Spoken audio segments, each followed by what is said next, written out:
presque de l'info, c'est la revue de presse de Nicolas Canteloup. Et on commence avec vous, Nikos, pour le rappel du titre principal de l'actu. Eh oui, ma chère Julie, c'est Nikos Happy New Year à tous. Mon invité, vous le savez, à 7h45 était Gérard Billard, le directeur de Charlie Hebdo. Ce matin, on a une pensée donc pour Charlie. On est dans un pays, il ne faut pas l'oublier, où on a la chance de porter l'étendard de la liberté. Voilà, c'est toujours bien de démarrer dans la légèreté. Voilà. Quel bonheur quand nos réveils sonnent, chers amis, à 2h04 du matin. On sort dehors, il fait nuit, il fait moins 3 degrés, on est heureux. Oui, vous l'avez compris, en bonne résolution cette année, j'ai décidé de ne pas arrêter de mentir. Voilà, allez, au boulot, car il y a le titre Surround du morning, chers auditeurs. Après Santa Claus, après Santa Barbara, ce matin c'est Santa Barbarin. Oui, bien. Le procès de non-négociation, nous l'avons dit et répété, du cardinal Barbarin s'ouvre ce matin. La justice lui reproche d'avoir donc couvert les jagissements. Attention, tu me ressembles là. Les jagissements pédophiles sur des jeunes scouts. C'est là qu'on voit qu'il y a du coup beaucoup d'argent à l'église. Contrairement aux Français, aux jeunes Français lambda, un prêtre a encore les moyens de faire tous les jours le plein de son scout. Oh non. Si vous Elle est dégueu celle-là. C'est casse-gueule, c'est casse-gueule. Vraiment casse-gueule, ouais. Comme title of the news. À toi, Julie, rattrape-moi ça, Julie. Rattrapez ça. Merci Allez, du Julie, cadeau. patate chaude. Eh ben, on va enchaîner. On va parler de la crise des Gilets jaunes qui pourrait coûter 0,1 point de croissance. On va en parler avec notre éditorialiste économique Nicolas Barré. C'est un chiffre plausible, Nicolas? Oui, bonjour Julie. D'abord, bonne année à vous. C'était bien Merci. votre réveillon? Très bien. Parce que moi, c'était super. Racontez. J'ai fait des chapeaux en papier avec les pages saumon du Figaro. Oh oui, ça va être joli. Et puis après, j'ai attendu mes invités. Bon, le souci, personne n'est venu. Donc, j'ai déplié les chapeaux et j'ai lu les indices boursiers toute la soirée. Et quand j'ai vu que l'action Saint-Gobain m'ait pris 2,7%, j'ai crié « Bonne année !» Et après, je suis allé me coucher. Bon, j'étais crevé. Vous savez, Julie, j'ai pris 20 ans.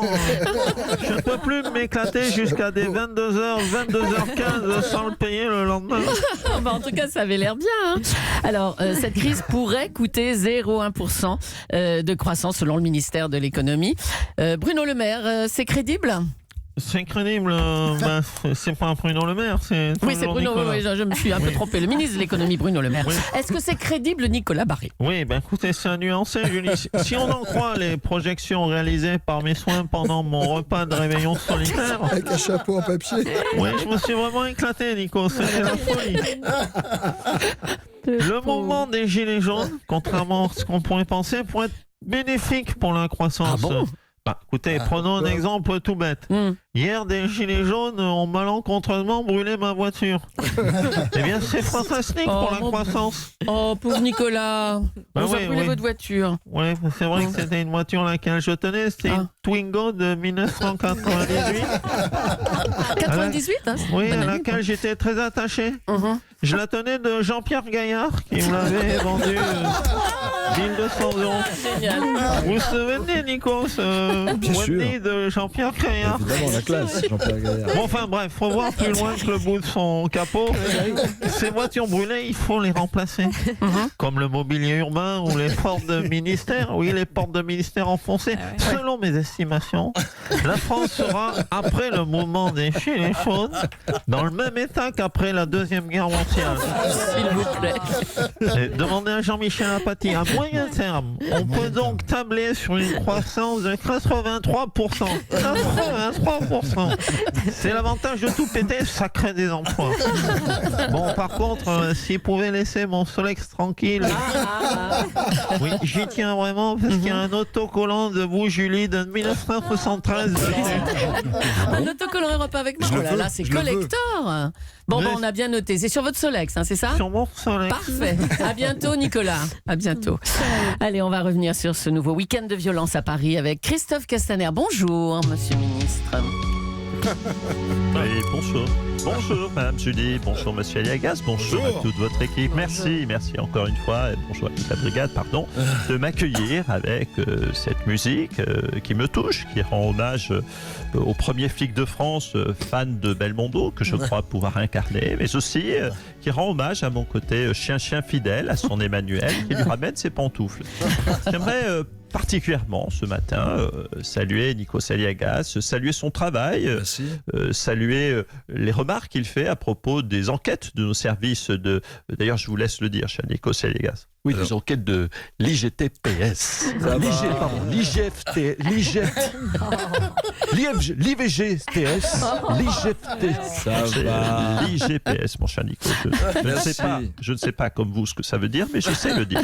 On est deux. Alors, l'Élysée vous a demandé de mettre fin aux fonctions du préfet de police, Michel Delpuech. Oui, écoutez, nous trouvons que Michel Delpuech a mal géré la crise des Gilets jaunes. Il n'a pas été, il faut le dire, sur le terrain, au contact. Je lui ai dit d'ailleurs, droit dans les yeux à Michel Delpuech. On dirait que ça te gêne de marcher dans la boue. Je l'attendais. C'est un métier, préfet de police. On peut avoir été un grand chanteur et pas forcément un bon préfet. Non mais attendez, il ne s'agit pas d'un chanteur, c'est Michel Delpuech, pas Delpech. Hein, D'accord, oui, mais du coup, il a chanté quoi, Delpuech? Laissez tomber. Hein. On va parler des locaux de Benjamin Griveaux qui ont été pris d'assaut à l'aide d'un simple engin de chantier. Oui, alors à ce propos, je vais être très sévère. Il faut dire stop aux attaques de transpalettes ou aux attentats de chariots élévateurs. J'ai donc décidé, dans la foulée, de fermer toutes les filières terroristes qui ont permis cette agression. Dès demain, je vous le dis sur votre antenne, nous allons procéder à des perquisitions dans tous les Kiloutou, les Loxam, les Leroy Merlin de France. Et j'ai une bonne nouvelle, car nous avons déjà des idées concernant le cerveau de cette affaire. Ah, ça serait qui alors? Monsieur Bricolage. Oh, mais quelle enquête! Merci, monsieur Castaner. À bientôt. Nous avançons. Samedi, c'était donc l'acte 8 des Gilets jaunes, un conflit qui ne semble pas vouloir s'arrêter. Les tensions persistent. On va recevoir notre président. Bonjour, Emmanuel Macron. Bonjour à toutes et à tous. Bonne année à vous et tous. Bonjour, monsieur le président. On est quoi, cher Cabrol Baudelaire, aujourd'hui, le 7 janvier 7 janvier. Encore donc 358 jours, si même, oui, mon calcul est bon. Je sens qu'elle va être longue cette année 2019. Vous ne l'avez vraiment pas vu venir, hein, cette colère sociale des Français, monsieur le président. Écoutez, le problème réel, ce n'est pas de ne pas voir... Pas l'avoir vu venir, oui, c'est ça. J'ai attrapé une Aliagacite. Le problème, c'est très facile. Ce n'est pas de ne pas l'avoir vu venir, c'est surtout de ne pas la voir repartir. Ah, N'est-ce oui. pas, Jean-Michel Apathy? Alors, Chantal Joanneau vient de parler des fameux cahiers de doléances sur notre antenne. Vous y croyez vraiment, vous, à cette histoire de cahiers, là? Écoutez, c'est très intéressant de demander leur avis à des gens qui n'y connaissent rien et qui ne sont pas d'accord entre eux, mais nous allons le faire tout de même. On peut, y a pas de, je sens une moue chez vous. Non, on va démarrer tout de suite. Prenons un cahier de doléances. Ouais. Lisez, tiens, Ouais. allez-y. Lisez la première idée qui est appliquée. Alors, la première je vais idée. l'appliquer tout de suite, c'est promis. Alors, la première, c'est abrogation du mariage pour tous. Oui. Alors là, ça c'est une connerie, c'est une vraie mauvaise idée, on ne va pas le faire. Vous êtes mal Vous n'allez tombé. pas le faire, non? Lisez plutôt la suivante. Alors, la suivante- Celle-ci, croyez-moi, je vais l'appliquer Bon. tout de suite. La suivante, c'est retour de l'ISF. Oui, alors là, on tombe mal 2 fois de suite. Non, ben non, ça c'est nul aussi, ça rapporte rien comme impôt. Bon, encore une idée nulle. Lisez le suivant. On le fait direct. Ouais. Allez-y.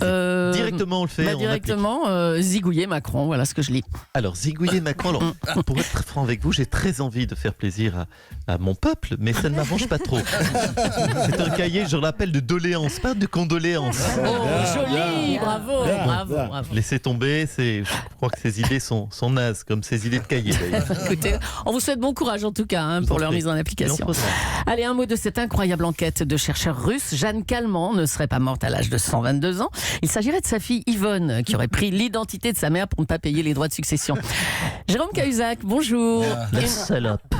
Une petite réaction. Tiens, allez. Oui, je le redis, la salope. Ah bah, mais ça va pas, non? C'est Jeanne Calment, la mamie préférée des Français. Mais justement, Madame Julie, la mamie préférée des Français était une fraudeuse fiscale.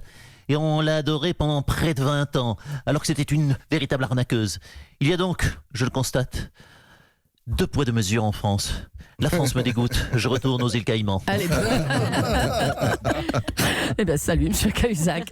Toujours sur cette affaire Jeanne Calment, on va recevoir maintenant Michel Simès. Bonjour, Michel. Bonjour. Et oui, bonjour Marina, et oui, vous l'avez dit, pour éviter de payer des droits de succession à la mort de Jeanne Calment, sa fille Yvonne s'est faite passer pour Jeanne. Elle ne serait donc pas morte à l'âge de 122 ans, pardonnez-moi, mais à l'âge de 99 ans. Mais au-delà de cette affaire, il s'agit surtout d'une révolution dans le monde de la médecine. Comment ça, une révolution? On ne comprend pas. Eh bien, c'est très simple, Marina. Nous venons d'avoir le secret pour devenir tous centenaires. Il suffit très simplement de changer sa date de naissance.